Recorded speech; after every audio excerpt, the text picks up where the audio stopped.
Good morning. How is everyone?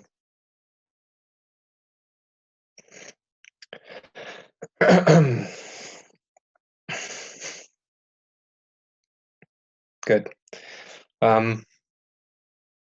Okay, yeah, I think we'll just get started. You're very welcome to record this. There should be the option somewhere down at the bottom of your screen, so feel free to do that. But it will all be recorded and sent out to you anyway, so don't worry too much about that. And please feel free to ask questions in the chat. I just much prefer if it were kind of interactive rather than me just talking to myself, and that way I can make sure I'm not just kind of waffling on. And then I can clear up any misunderstandings which might arise as I kind of jabber on to myself. Okay.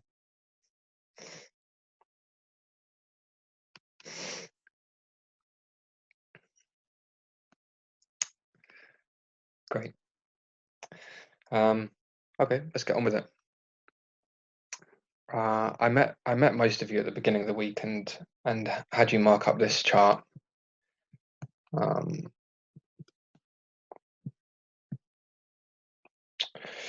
which, as I kind of revealed, is a chart of 1,000 coin flips. So it's totally random. And yet, as most of you observed, the levels here are so clean; they appear to have some kind of meaning or significance. But the reason I started by showing you this chart is because I see a lot of people trading basically random shite levels which have no meaning to the market. You draw a line anywhere on your chart and you'll find significance, or what appears to be some kind of meaningful interaction. And it's just how we operate. I think we're wired to seek out patterns. So for me, it's really important to find a way out of trading what are often essentially random levels. And the way out, I think, is to develop an understanding of liquidity dynamics. Um, in other words, why exactly does the market move, and how should you expect it to move given certain conditions? So how does price move? You might have heard this thing that the market goes up when there are more buyers than sellers, and down when there are more sellers than buyers. But this just isn't true. The market's a mechanism for matching buyers with sellers. So whatever the instrument, number of X, whatever it is, whether it be Bitcoin or gold, the number of X bought equals number of Y sold. Okay, so for every buyer, there's an equal and opposite seller, and prices move up and down as a result of the ratio of market to limit orders at any given price.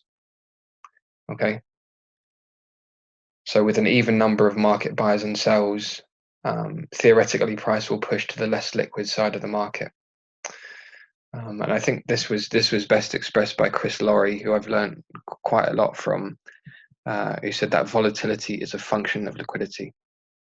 Okay, and that's really important to remember.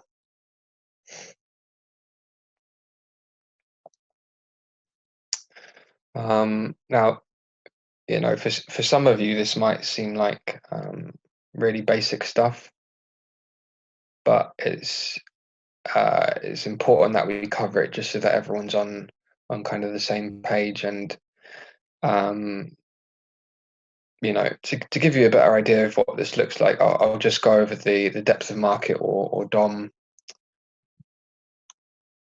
Here we are. And before I start, I should just make it clear that price is fractal, and we'll cover this in more detail later on in the program. But this just means that price basically behaves in a kind of similar manner on all time frames, so that the order flow dynamics which govern how price moves, and which can be kind of observed at the lowest level in the order book, or the depth of market, it means that those same dynamics also play out on all other time frames. So it's really worth our while spending some time on this, which is the mechanism through which price moves, because it will hopefully help you kind of visualize what's going on when you're observing price action on the higher time frames. Okay. I think this is quite kind of shitty quality, but hopefully if I maximize it, it will display all right.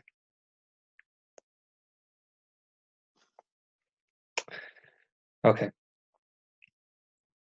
So I'm sure you've all seen an order book before.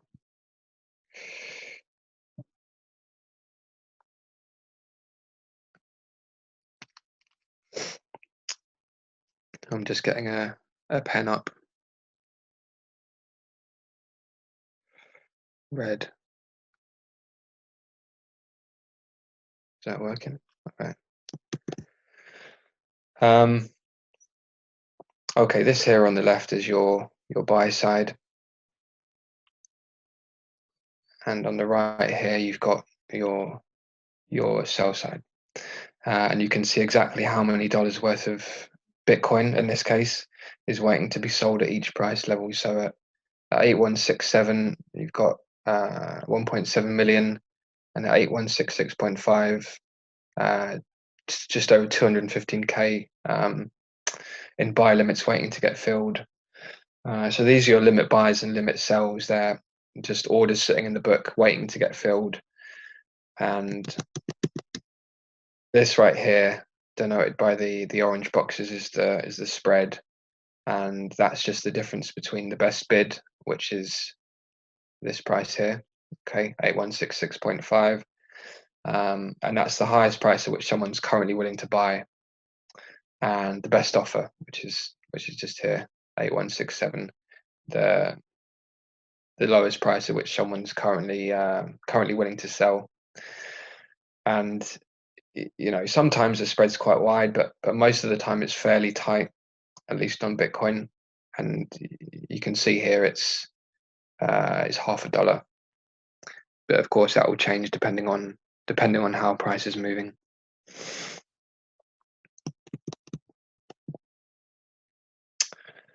Is that all clear so far?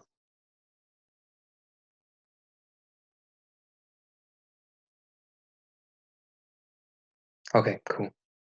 Quite simple stuff, but I just wanted to cover it so that everyone's on the same page. So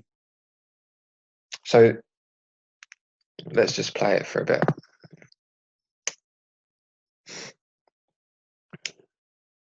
This is the mechanism through which the market moves.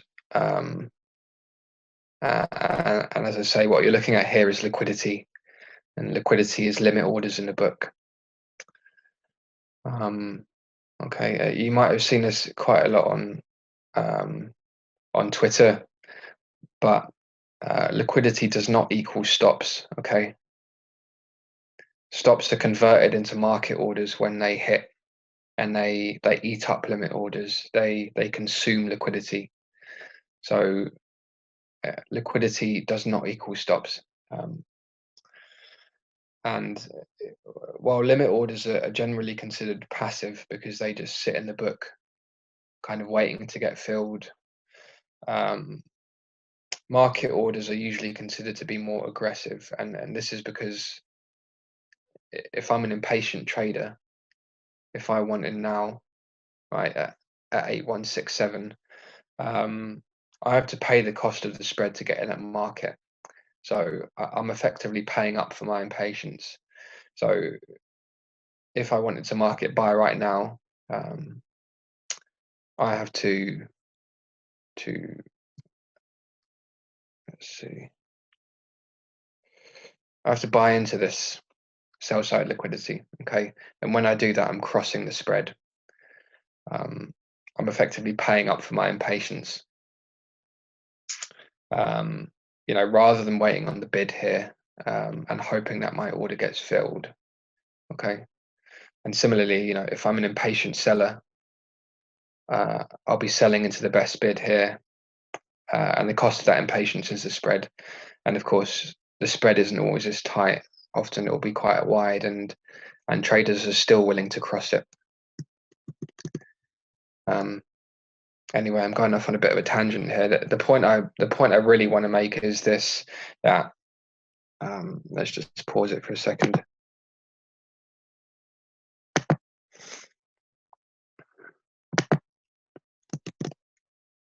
It's that if I want to market buy, let's say,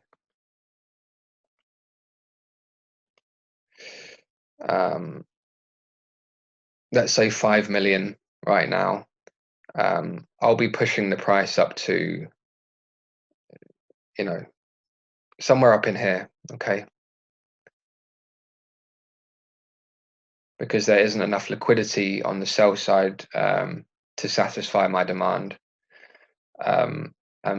If I were to buy 5 million right now and push price up to here all in one kind of fell swoop, what would be in here on the bid side? There's nothing.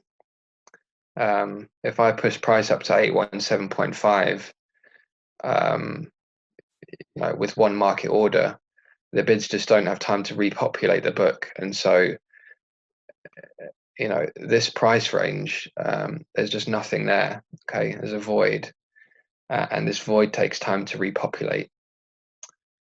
And so what have you got? You've got like liquidity up here, which hasn't been consumed, and no liquidity in here. And because, as I explained at the start of the webinar, price moves up and down as a result of the ratio to the ratio of market to limit orders.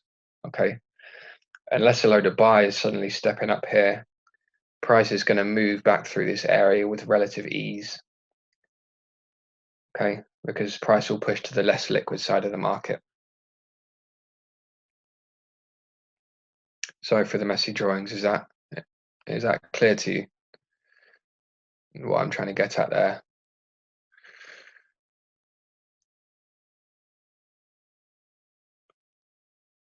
Okay, good. Because it's it's the mechanism through which price moves, and this idea is going to be at the core of the principles I'll be teaching over the next few months. And I show you this because traditional models pay little attention to how trading actually takes place. The assumption being, or the assumption was for a long time, that the details of trading, or market microstructure being the mechanics of how the decisions of traders are kind of filtered through the market. Traditional models make the assumption that these details are unimportant for the behavior of price over longer time frames, like months or years. But in fact, what's kind of come out recently, and what I believe, is that the mechanics of trading are actually an integral part of the process through which prices are determined, and that's across all time frames, and I'll explain why in a minute. Boombap is asking, do you ever market buy, or do you have a general rule of only placing passive bids? I'm usually entering at market, but I'll explain why later on.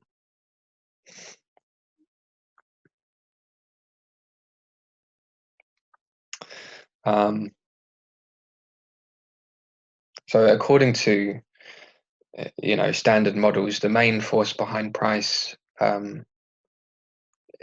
is thought to be news, or more specifically, news which has implications for the kind of fundamental value of whatever it is you're trading.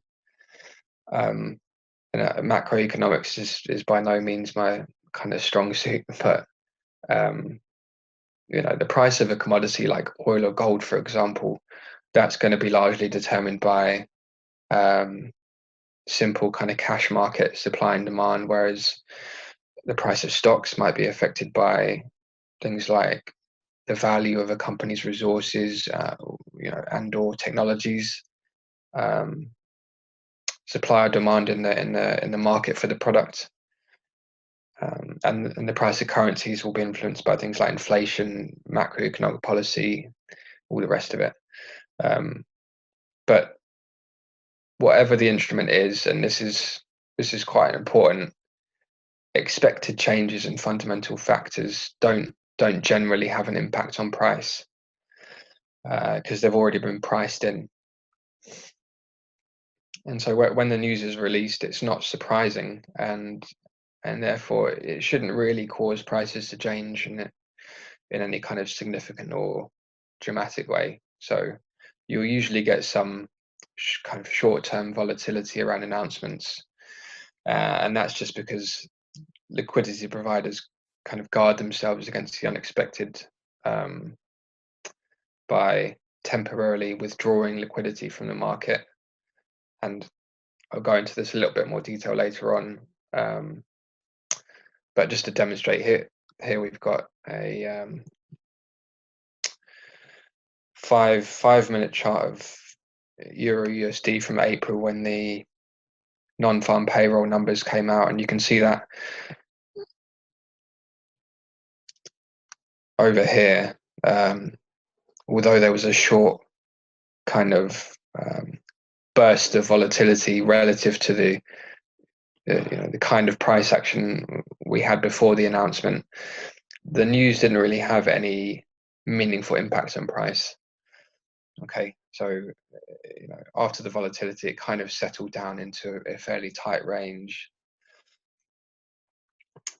And it's because the numbers were more or less accurate. They were what had been forecast. They were expected. So the point is that generally price will only be seriously impacted by unexpected events. Okay. And the drone attack a few weeks ago was a good example of this. I don't know too much about it, but as far as I'm aware, it was an attack on Saudi Arabian oil facilities, which may have had a very serious impact on world oil supplies, and as a result, oil prices spiked. So over the weekend, price spiked. I don't know how many dollars, but I think this was actually the biggest jump in global oil prices since the 80s, something like that. So a relatively massive move. Anyway, the point is that was it $8, Ben? Yeah. The point is that it's unexpected events which generally cause volatility and which tend to precede these large jumps in price. In this case, oil retraced almost entirely to this kind of breakout point. I think as a result of the fact that news came out that the drone attacks hadn't actually impacted oil prices, or sorry, oil supplies, quite as much as people had expected. So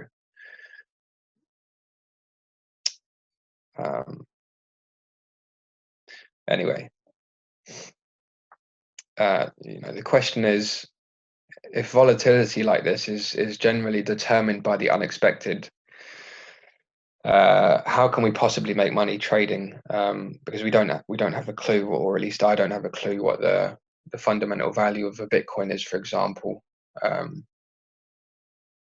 If such a thing as value even exists. So as kind of uninformed, or what some people call noise traders, which I think is quite a funny term, how are we meant to trade? And this is where an understanding of order flow dynamics comes into it. It's so important to remember that the market is not efficient. The very mechanism which enables traders to express their views on the market, which allows you and me to buy or sell, the mechanism through which price kind of finds value, or finds the price at which participants think it should be trading, that mechanism also distorts price. And I don't know if that makes sense now, but it should become a little bit clearer later on. So microstructure, the process by which prices move or kind of find value, um, that mechanism is also responsible, at least in part, for actually driving price. Okay. In other words, volatility isn't just a reflection of value, whatever that means. It's at least in part as a result of the fact that the market is inefficient, and it's this inefficiency which allows us to make money.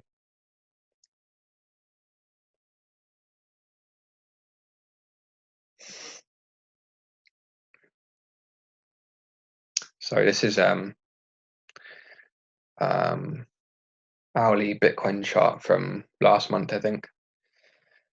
And what I want to point out to you is this move here.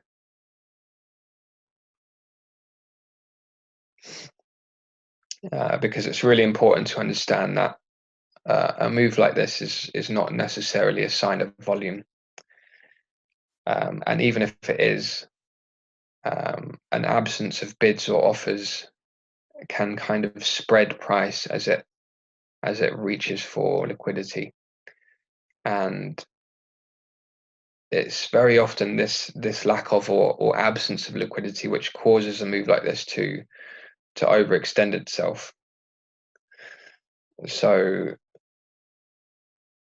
quite often it's not volume, it's not an influx of buyers or sellers which causes moves like these, but an absence of liquidity.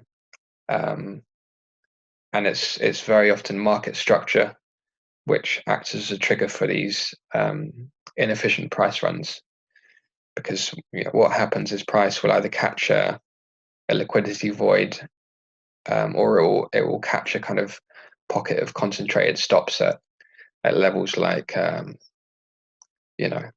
each of these highs. There will be stops, and in particular this one here. So those stops, that break in market structure can trigger or exacerbate an illiquid move like this one.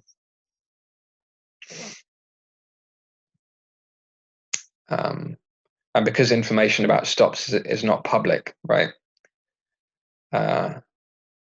People who might consider them kind of rational traders, but who are quite likely uninformed, they can also intensify these moves because what these people tend to do is they jump in on the back of momentum.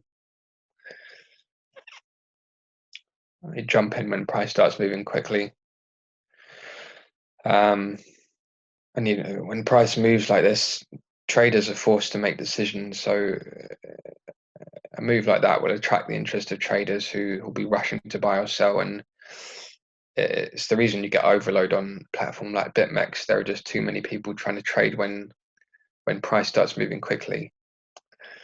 And all of this, the liquidity void, the absence of liquidity stops the momentum traders.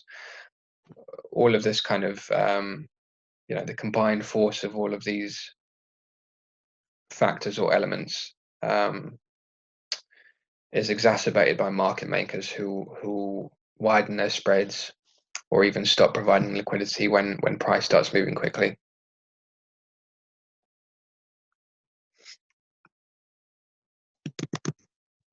In fact, I'll just explain this quickly because there's a lot of confusion about market making, and a lot of misinformation. And I'm by no means an expert, but I'll just give you my very basic understanding so that if you're not aware, you've got some idea what's going on there. Okay, so there is demand for immediacy, right? If you want to buy at market, usually you want to buy out or near the current price, right? You want to buy it now. And market makers supply this immediacy. The market's just not perfect, so there's not always someone wanting to take the other side of your trade, at the price you want. And so what market makers do is supply this immediacy in the form of liquidity. They basically sit on the bid or on the offer, or both, and they take on risk on behalf of traders until they can find a counterparty, right? So they'll sit on the sell side and they'll be quite happy for you to buy into them, and then they'll offload um, what you've what they've sold to you on the bid. Okay, so as price moves up and down, they're effectively capturing the spread between the bid and the offer. See if I've got a okay. So if if price is trading up and down in a very tight range, sorry.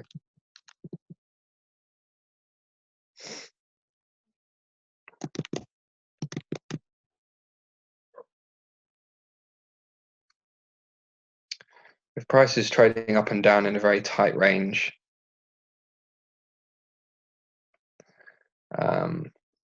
let's say between 101 and 100, market makers are happy. Okay, they're making money on the spread. However, more often than not, prices obviously moving in a much wider range, and market makers will capture the spread kind of over time. So if the market is moving up, market makers are going to be short at higher and higher prices, and as it moves down, they'll unload that position and they'll capture the spread as they do. So they're not totally passive, here to make money just like the rest of us. So if the market's too volatile, if it's moving too quickly or too far too fast, what they'll do is withdraw liquidity from the market. They'll widen the spread.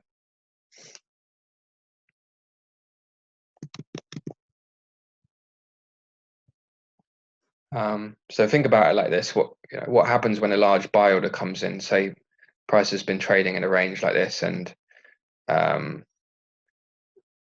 market maker's spread is 101 and 100, and they're quite happy kind of capturing profit on that spread until a very large order comes in. Let's say 10 mil comes in down here, and price starts running quickly.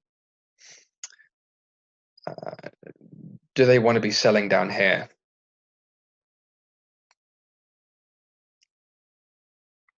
Well, no. Not when price is beginning to surge, because they'd be accumulating a short position at the worst possible time, and that time being when price is moving quickly and is often kind of vulnerable to stop cascades and fast or momentum moves. So what does he or she do? They'll stop providing liquidity altogether, or they'll widen the spread. So say they were offering 102. If price starts moving too quickly for their liking, they'll widen the spread so that they're now offering 110, so that anyone wanting to get in on the move has to pay up. They have to pay a premium.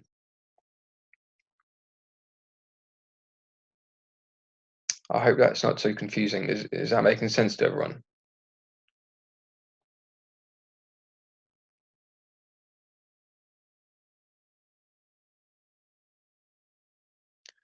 Okay, it should become clear why it's kind of relevant.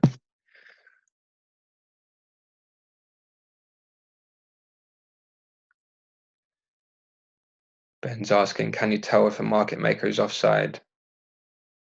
No, I don't have access to their books.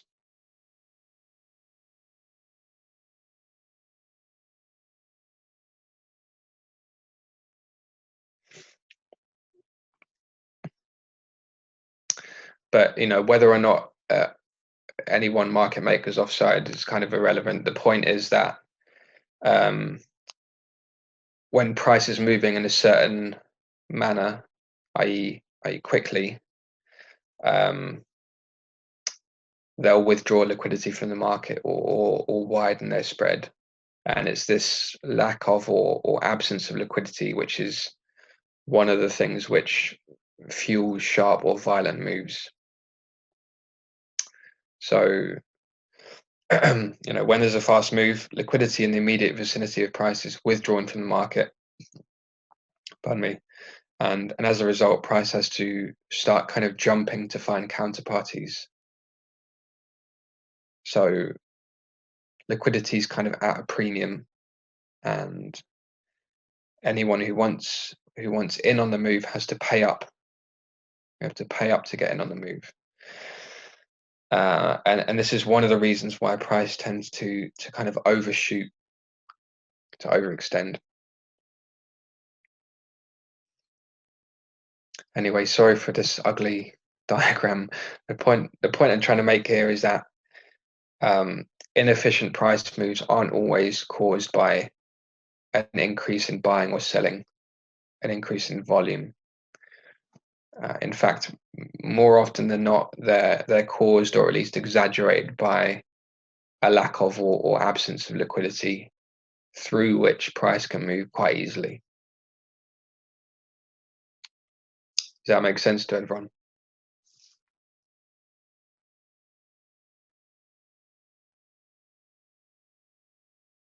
Yeah, Ben, a little bit similar to that spike on Bitcoin today.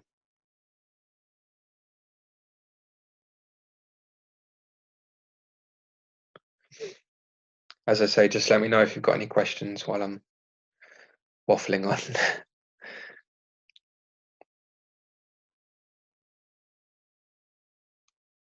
Great.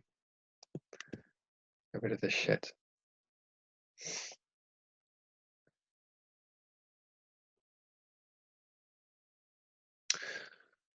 So when you get, a move like that, a large move or increase in volatility relative to kind of price action which has preceded it, there's an imbalance and price will accelerate as market makers reprice. Traders will get stopped out, and you've got other traders kind of jumping in on the back of momentum. And the force of all these participants combined with what's often an absence of liquidity, that's what causes this kind of bubble in which price exceeds its fundamental value. So it tends to overshoot. And this happens on every time frame. As price moves out of balance, it has to start jumping to find counterparties, and it's that jumping or stretching or reaching for liquidity which creates a void or a vacuum. Okay, a move like this will very often leave a liquidity void or a vacuum in its wake.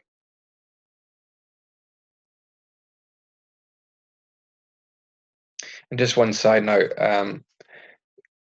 momentum ignition algorithms are designed to kind of prey on or take advantage of this behavior, and that's effectively what the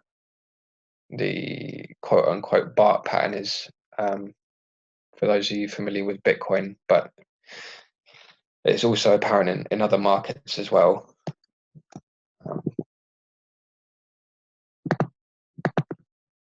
Just got an example here. So yeah, this kind of fuckery, right?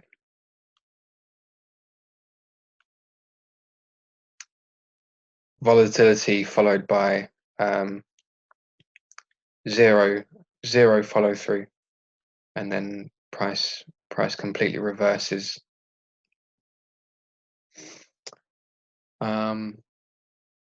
And this happens because when price jumps like this, algos,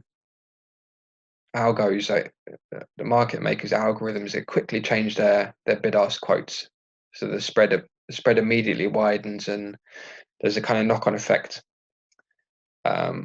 just as I've described, whereby momentum traders jump in and price will overshoot. So if you can detect an area in which liquidity is relatively thin, you can profit by initiating a move, i.e.,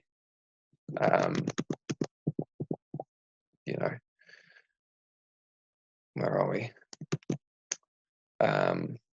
Say we're down here, buying up the last available sell side liquidity. Let's presume the sell side was relatively thin in here, so price has no trouble moving through that. So you can profit by instigating a move like this, knowing that price will overextend itself, and then what you do is ladder the book with sell limits to exit the position. So you'd have sell limits laddered all up in this area here. And of course, because that spike in price is just an anomaly, it doesn't reflect any change in value. There's been no shift in sentiment. It's just it's purely a technical event.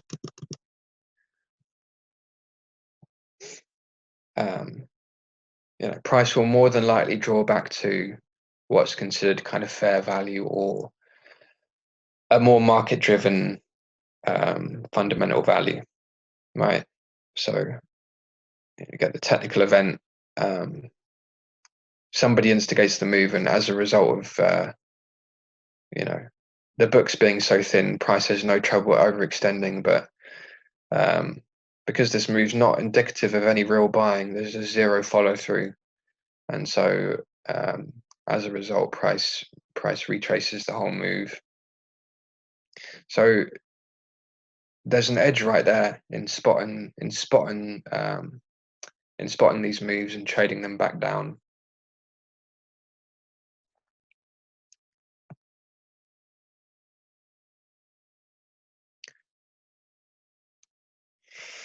I've got some charts to show you which will demonstrate this behavior quite well, I think, and which might make it easier for you to visualize what's going on. What I've done here is taken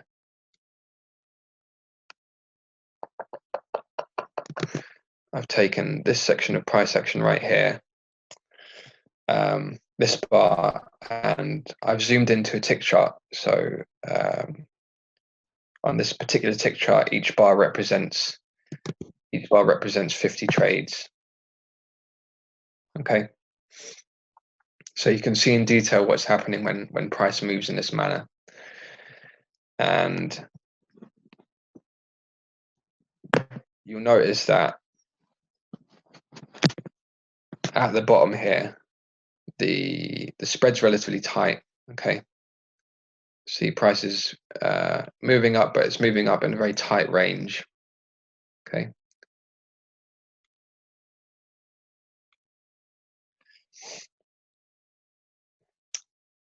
but as it starts moving faster and higher, it becomes more erratic, right?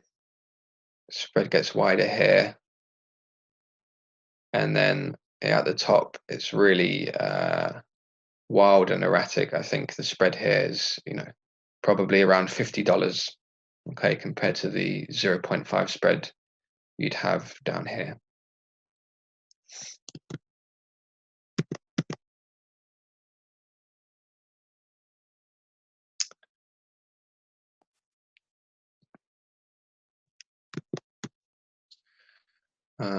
Another example from a couple of days ago, just to demonstrate how consistent this behavior is. At the bottom here, spreads tight, and then as price starts to kind of reach for liquidity as it moves higher and faster, it becomes kind of jumpy, and it's jumpy because the spread is quite wide. Bids aren't repopulating the book quickly enough. They're not providing liquidity up at the top here. So it's a really consistent behavior, and it's consistent across all time frames. So all you have to do is pull up a Bitcoin chart and look at how volatile price gets at tops and bottoms relative to other areas of consolidation. And you get this because as price moves up, it also takes time for the buy side liquidity to build up behind price. So what's happening here is you've got, as price moves up, some of the limit bidders are quite willing to move up with price, okay, but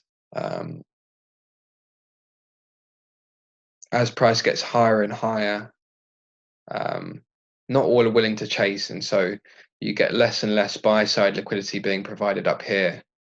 Okay, so it can't keep up with price, and so if price moves into an area of sell side liquidity, let's say you've got big limit orders in the book up here, after pushing up in this way, okay, this being indicative of the fact that there's just very little buy side liquidity in this area, it's quite likely that it's going to retrace that move. Okay, it will reverse, and it's this relative lack of buy side liquidity which is known as a liquidity vacuum. You might have heard nature abhors a vacuum, and it's the same with price. Okay, so what happens is this kind of short-term frenzy will just slow down or die off as buyers dry up, and then price will draw back into the liquidity void.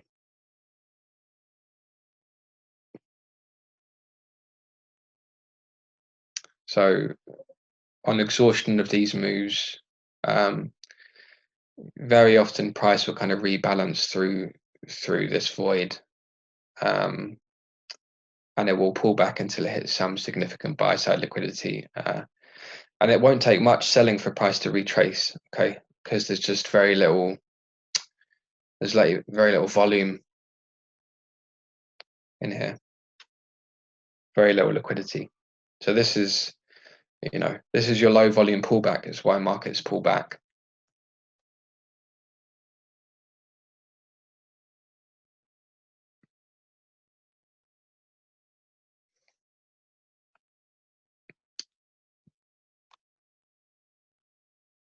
What have we got next? Okay,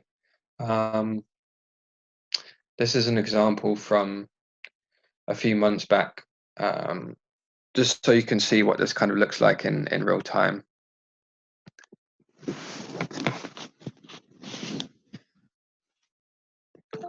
Whoops.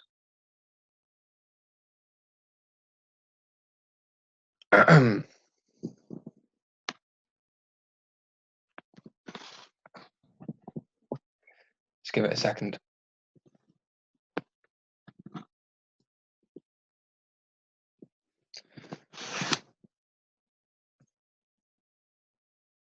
Okay. I should just explain that in the middle here, you've got a footprint chart, which some of you might not be familiar with, but it's a basic bid-ask footprint on the. Hang on, the pen isn't working. Right. Let's take this bar here. Each of these bars is a 5-minute candle, and on the right, you've got market buys, and on the left, market sells. Okay, so you can see exactly how much was traded on both the bid and the ask at each specific time interval. And it's a tool which basically lets you see inside the bar to see exactly how it was formed or is being formed in real time.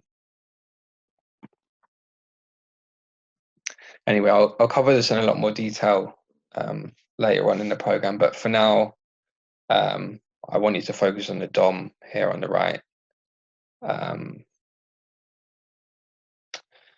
As price breaks these highs on the left, okay, as it breaks the market structure, and maybe I'll just play it now.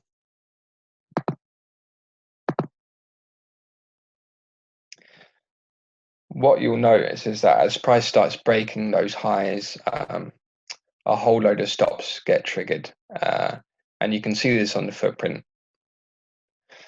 Just give it a second, and then you'll see what I mean. You'll notice a whole string of zeros on the buy side, which means that nothing's been sold at those levels.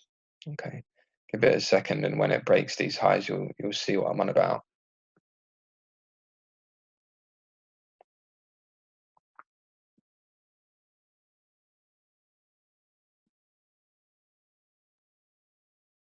Okay, there we are. Starting to get it now. Yeah, see all these zeros?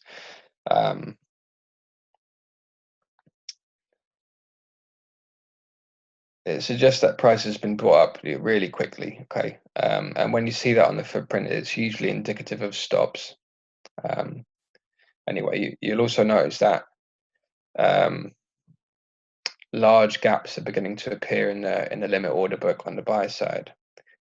So I'll just play and you can see what that looks like. And apologies for the lag. I spent all of last night trying to get a nice recording for you guys, but Sierra's a fucking nightmare to navigate. And it turns out that I think as a result of time stamping, the market depth quantities only update once every second. So don't worry too much about the quantities, okay? What I want you to pay attention to is the spread, okay, denoted by these orange boxes, and the difference between the best bid and the best offer, and how wide it gets. And the fact that the books start getting extremely thin when price moves quickly like this. So you just fuck all in the book now. And what you're seeing here is an illiquid move. It's a liquidity void being formed in real time. And you'll notice that price becomes quite kind of jumpy as well as a result of the fact that, as I explained earlier, that the spread's getting wider. Bids aren't repopulating the book. So often what will happen if you try and sell at market into a move like that is you'll get filled at a really shitty price. And it's because there are just no buy limits in there. And so it doesn't take much for price to retrace fast or illiquid moves like that.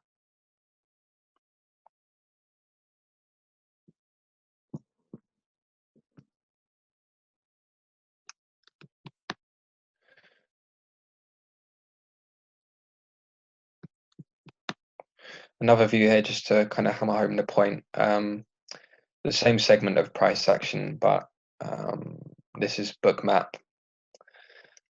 And here you've got two lines, you'll notice, one red and one green. And these are just the best bid and the best offer, okay, the spread. So you can see it's the same move down here, relatively tight.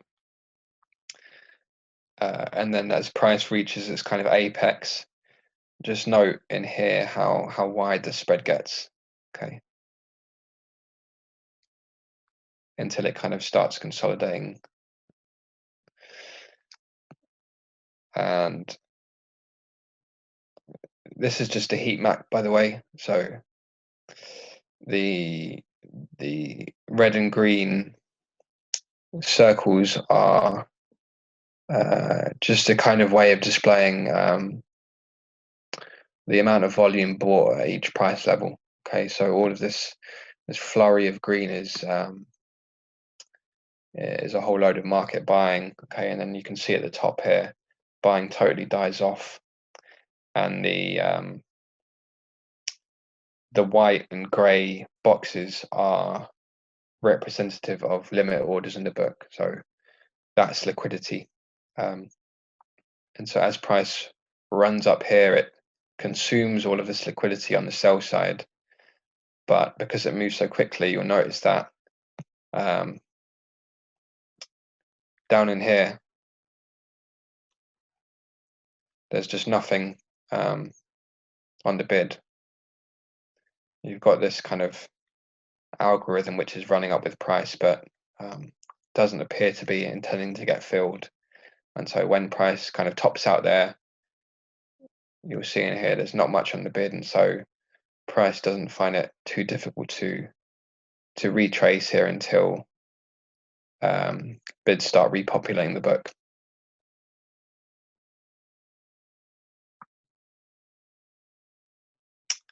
And this was the move. So what I just showed you was this candle here, and you can see price had no trouble kind of rebalancing through the area before it eventually found liquidity down at the base here before pushing up again.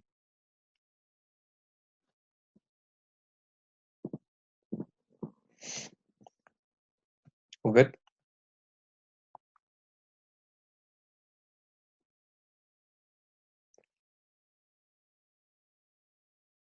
Great. Anyone got any questions so far?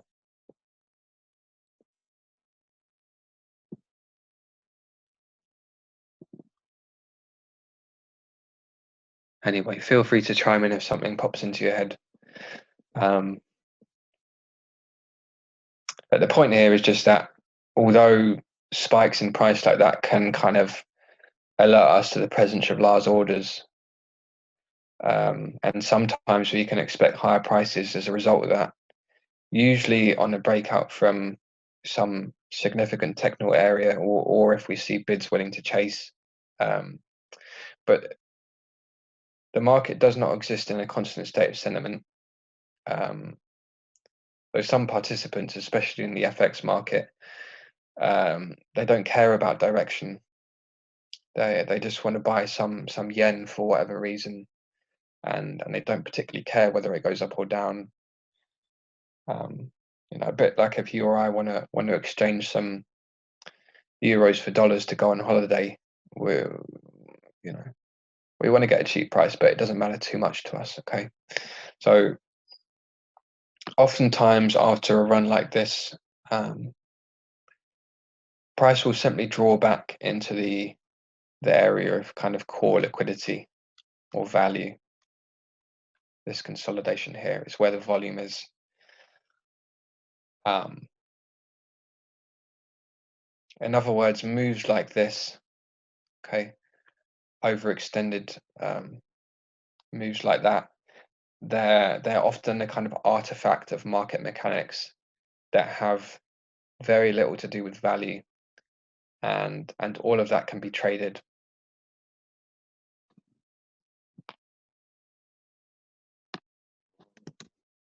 I'll give you another really good example from January, just to demonstrate how stop loss orders can contribute to and even cause what's called a price cascade. And there's a paper about that on my website, thereby kind of increasing both the frequency and the scope of these large moves relative to what's predicted by the normal distribution. So this is just an example of how these self-reinforcing kind of attributes of price amplify the impact of news and other price drivers. So this is the flash crash which happened on the 2nd of January this year. And it's a chart of Aussie yen. What happened was Apple announced that they had adjusted their sales outlook, which is obviously bearish for stocks, and so people bought yen, which is a safe haven currency. But the news was so minor compared to the impact it had on the market. It just doesn't explain this kind of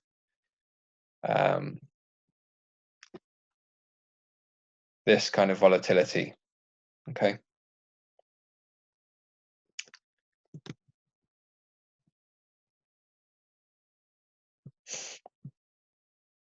And you can see here on the weekly chart, this is the move we're looking at. It broke, technical levels Aussie yen hadn't seen in over 10 years. Okay. I think this chart goes back to about 2010, 2011.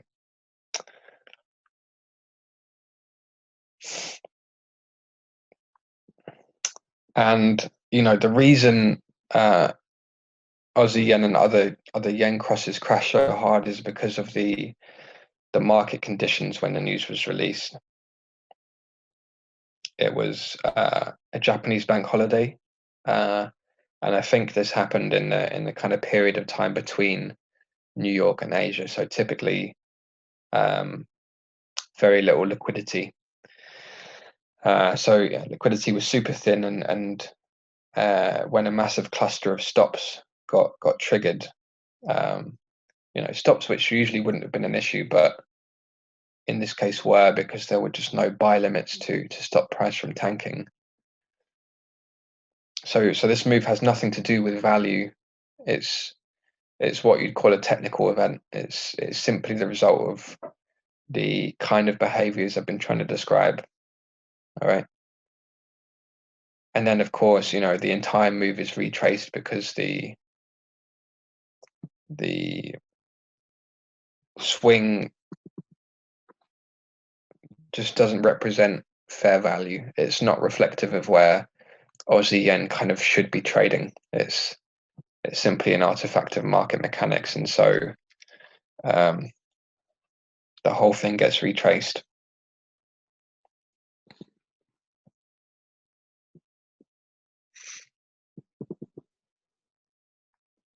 And these are the anomalies which I base my trading around, and they're not always so extreme, but the same dynamic happens day in, day out on all time frames on every asset. And the reason I have based my trading around this kind of phenomena is because what happens after is predictable. There's an edge there, and it's not random. Price shouldn't be down there, and because prices move down so quickly, I know there's a liquidity void in here, okay, which sellers aren't in a hurry to fill, and so price will draw up.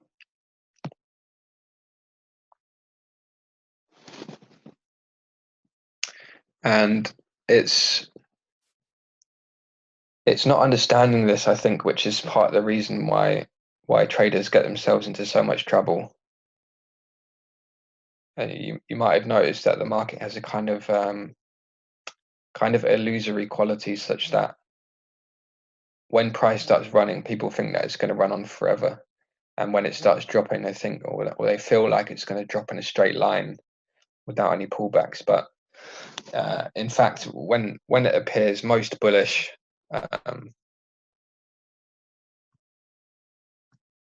right, when it appears most bullish,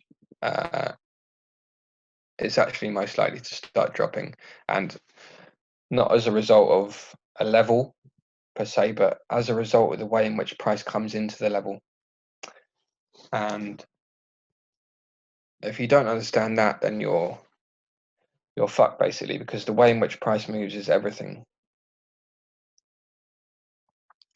So, apologies if I've hammered on about this for a bit too long today, or if I've repeated myself, but I think that understanding these dynamics can go a long way in helping you overcome some of the more common kind of psychological pitfalls in trading, like buying tops or failing to take profit at reasonable levels.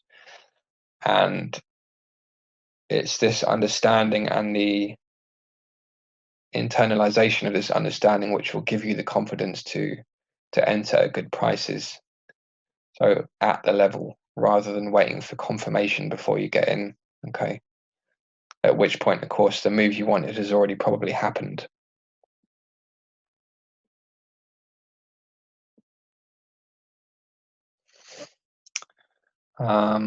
Anyway, that's more or less it for today. I hope this wasn't too abstract, but over the next few weeks, we'll start looking at charts and learning how to identify liquidity and illiquidity. So where is there likely to be liquidity and where is there not liquidity, based on how prices moved or behaved in the past.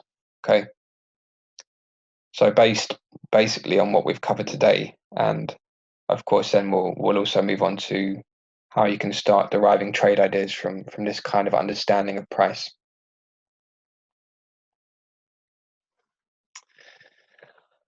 So have you got any questions before we finish up? There's a couple in the chat. In the previous screenshot, since the 10-year-old support gets broken but the price shoot back up, is it fair to assume we are downtrending and the price will go down over time? No, it has nothing to do with trend. As far as I'm concerned, the trend doesn't really exist. It's all price moving between areas of liquidity and illiquidity. Okay, that's what determines how and when price moves.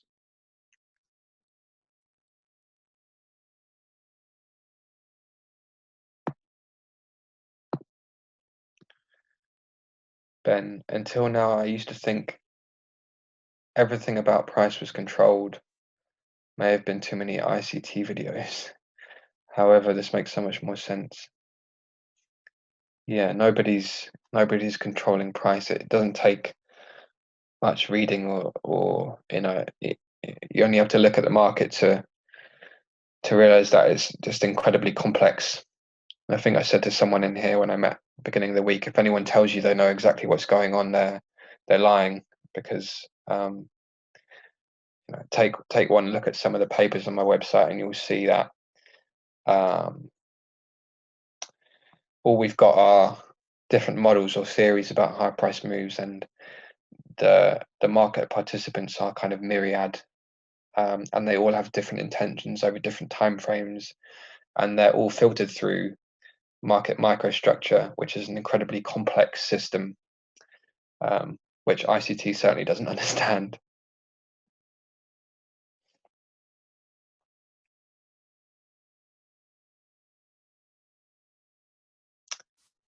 All right.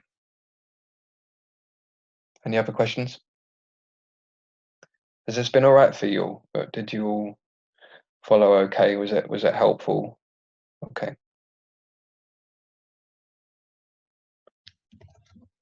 As I say, I know it's largely kind of theoretical, but we'll start applying it practically over the next few weeks. So don't worry too much about that. I just wanted to get this covered so that you know what I'm on about in the next few webinars.